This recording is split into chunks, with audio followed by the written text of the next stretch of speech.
नमस्कार, शुभ नाम क्या है आपका? मैं मदन मोहन यादव, एडवोकेट, ग्राम नाऊपुर से। तहसील केराकत, जिला जौनपुर। जी जी। आपने काफी पेड़ पौधे लगा रखे हैं, क्या कुछ जड़ी बूटियां भी हैं इसमें? हाँ, सभी प्रकार के वृक्ष हैं। हाँ, और जड़ी बूटियां भी लगाई गई हैं। कुछ जड़ी बूटियों के बारे में आप बताइए। जैसे उदाहरण के लिए ये पौधा देखिए, सेहुड़ है। सेहुड़ कहते हैं। हाँ। इसको सेहुड़ कहते हैं। और इसका लाभ ये है कि ये अगर आप जो चहारदीवारी के बजाय इसको लगाते हैं, हाँ, तो चहारदीवारी करने में जो आपका लाखों रुपया ईंट का, सीमेंट का, कंक्रीट का खर्च होता है, हाँ, वो बच सकता है। और इसको कोई भी जानवर चरता नहीं है, चाहे वो घड़रोज हो, चाहे गाय बैल भैंस हो, बकरी हो, हाँ, चरते नहीं है। और ये चोट लगने पर, और खास करके जो गठिया की समस्या, उसमें भी औषधि का काम करता है। हाँ। और इसके माध्यम से आप एक फुट के दूरी पर इसको लगा दीजिए। पूरी जितनी, जैसे ये आपने देखा है कि 100 मीटर है, हाँ, लगाया गया, तो इतनी दीवार खड़ा करने में मुझे लाखों रुपए खर्चा करना पड़ता। हाँ, अब उसकी बहुत बचत हुई है। हाँ, एक लाभ ये है, और दूसरा ये औषधि भी है। और तीसरा, हम कंक्रीट का जंगल खड़ा कर देते हैं तो उसमें पैसे तो जो लगे हमारे, वो किसी प्रकार से फिर व्यवहार में नहीं रहते हैं। एक प्रकार से वो लिक्विड मनी नहीं रहती है, जिसके नाते हमें उसका कोई लाभ नहीं मिलता है। वो एक दूसरे ढंग से कहें तो वो पैसा आपका डंप हो गया, वो काम में अब नहीं आएगा। और इसके लगाने से हमारा पैसा भी बचा, और औषधि है।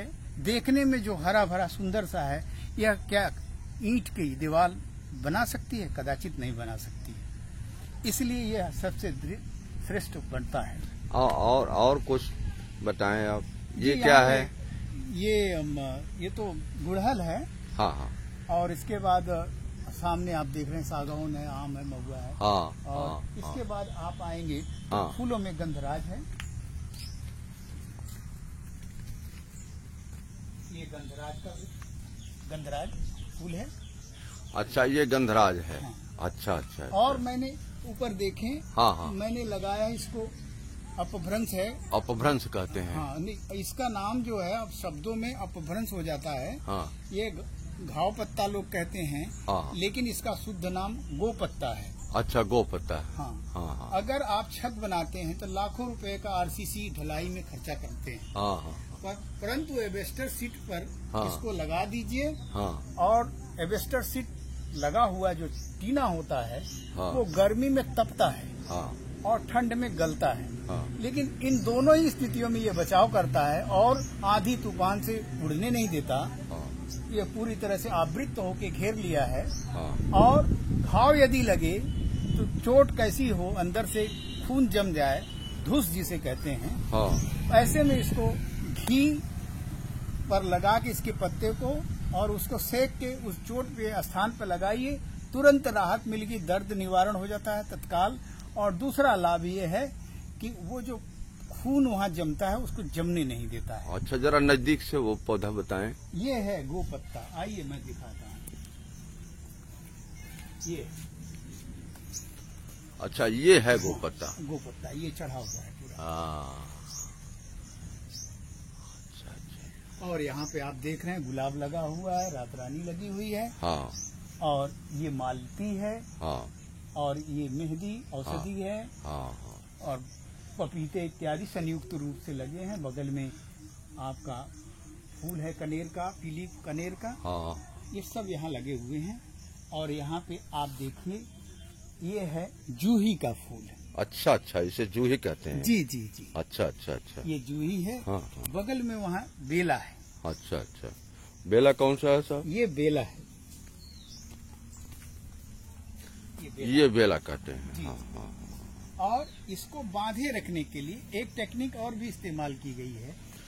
ये आप देख रहे हैं, इसमें नीला फूल लगता है। हाँ, हाँ, ये क्या है? इसको बोलते हैं नीलकंठी फूल। अच्छा, अच्छा, अच्छा। सोमवार के दिन भगवान शिव के भी पूजा में इसका प्रयोग होता है। जरा वो फूल दिखाएं एक। और हाँ। दूसरा ऊपर इधर फूल अच्छा है। दूसरा इसका लाभ ये अच्छा अच्छा, यही है नीलकंठी। हाँ, ये है नीलकंठी, ये इसका फूल है। हाँ हाँ, और लता स्वभाव का होता है, चढ़ जाता है, हाँ, नीला नीला फूलता है। और ये जो हमने ये सेहुण का लगा रखा था, इसके बाद वायरिंग फिनिशिंग के साथ हाँ, ये उस पे चढ़ के उसकी शोभा भी बढ़ा रहा है देखने में। अच्छा, नीलकंठी भी दवा है, कोई काम है क्या?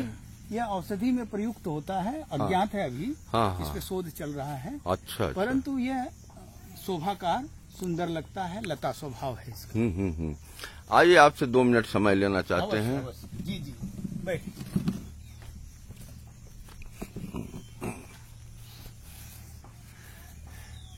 इसके पहले आप बीएचयू में भी रह चुके हैं?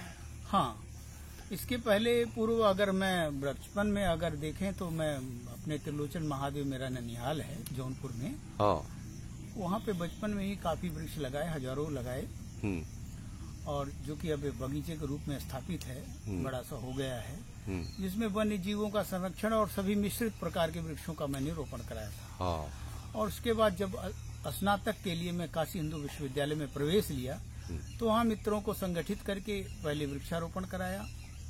फिर हम एनएसएस के माध्यम से किए, एनसीसी के माध्यम से किए, और वो क्रम लंबा चलता रहा। उसके बाद फिर भी मैं संतुष्ट नहीं हुआ, तो इस विषय पर मैं छात्र अधिष्ठाता, छात्र नेताओं के माध्यम से हमारे विश्वविद्यालय बीएचयू के, उनको लेके छात्र अधिष्ठाता से मिला। संयोग से मेरे कई वर्षों के प्रयासों से छात्र अधिष्ठाता परिचित थे, इसलिए ना उन्होंने मेरी मदद की और कुलपति से मिलवाए, तो कुलपति ने इसमें काफी रुचि ली। और संयोग से उन दिनों जो छात्र राजनीति थी वह वामपंथी प्रभाव के नाते एंटी स्टेट हो गई थी। हाँ। सत्ता विरोधी उनका क्रियाकर्म ही हो गया था। हाँ। कोई भी अच्छा काम करे उसकी निंदा प्रतिनिंदा, उसमें बुराई ढूंढना ही उनका सगल बन गया था। ये परिस्थितियां ऐसी थी कि कुलपति भी इस परिस्थितियों से बड़े परेशान हो गए, अशांति बनी रहती थी। और संयोग से मेरे जैसा हरियाली का हरकारा उनको मिल गया था। जब ये प्रस्ताव दिया उनको और जाके प्रयास किया, तो हाथों हाथ इस काम को लिया, उन्होंने मेरी मदद की। और आज विश्वविद्यालय में हजारों वृक्ष, 20 वर्ष आयु वर्ग के पूरे एक जो पीढ़ी वृक्षों की खड़ी है, वो हम लोगों के प्रयास हैं। और उसका शुभारंभ 22 जुलाई 1996 को महाराज काशी नरेश, जो कि उस समय तत्कालीन समय में हमारे चांसलर थे विश्वविद्यालय के, वो आए, शुभारंभ आम का वृक्ष लगा के किए। और इस प्रकार वो क्रम चलता रहा। विश्वविद्यालय परिवार के सारे सदस्यगण, विद्यार्थी, छात्र नेता, उस समय के कुलपति से लगाए तो वाराणसी के तत्कालीन डीएस बग्गा कमिश्नर भी, डीएम भी, सारे अधिकारीगण और सारे लोग आके उस कार्यक्रम को सफल बनाए। और फिर वो क्रम लगातार चलता रहा। मैं साइकिल से लगातार प्रयास करता रहा। 6 साल तो शुद्ध रूप से दिया हूँ। उसके बाद देखभाल में वहाँ समय दिया। उसका परिणाम एक सुखद है कि आज विश्वविद्यालय भारत के समस्त विश्वविद्यालयों में सर्वाधिक हरा भरा विश्वविद्यालय माना जाता है। एक बड़ा काम हुआ, जिससे मुझे बड़ी आत्मीय संतुष्टि मिलती है। अच्छा, वहाँ से छोड़ने के बाद फिर आप खेती कर रहे हैं? हाँ, वकालत कर रहे हैं? उसके बाद मैं काफी दिनों तक पर्यावरण के क्षेत्र में पूर्णकालिक रहा और फिर सामाजिक दायित्वों को निर्वाह किया।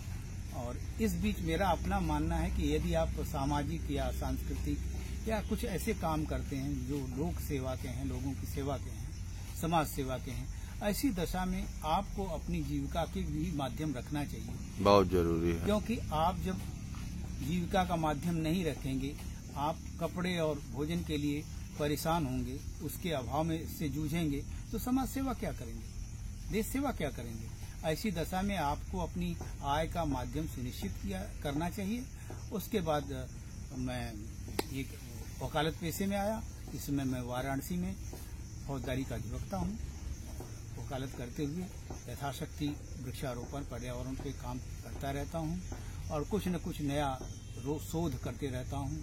और खास करके इस समय मैं अपने गांव पे यानी जौनपुर के नाऊपुर में अपनी ऑर्गेनिक खेती पर मैंने जोर दिया है कि पूरी तरह जैविक कृषि हो, जो कि रासायनिक तत्वों से मुक्त हो, कीटनाशकों से मुक्त हो, रासायनिक खादों से मुक्त हो, और जो किसी तरह से हमारे स्वास्थ्य के लिए बाधक उसका उपज न हो और हमें पूरी तरह धरती माता का जो अवदान है उससे हमें पुष्ट करें।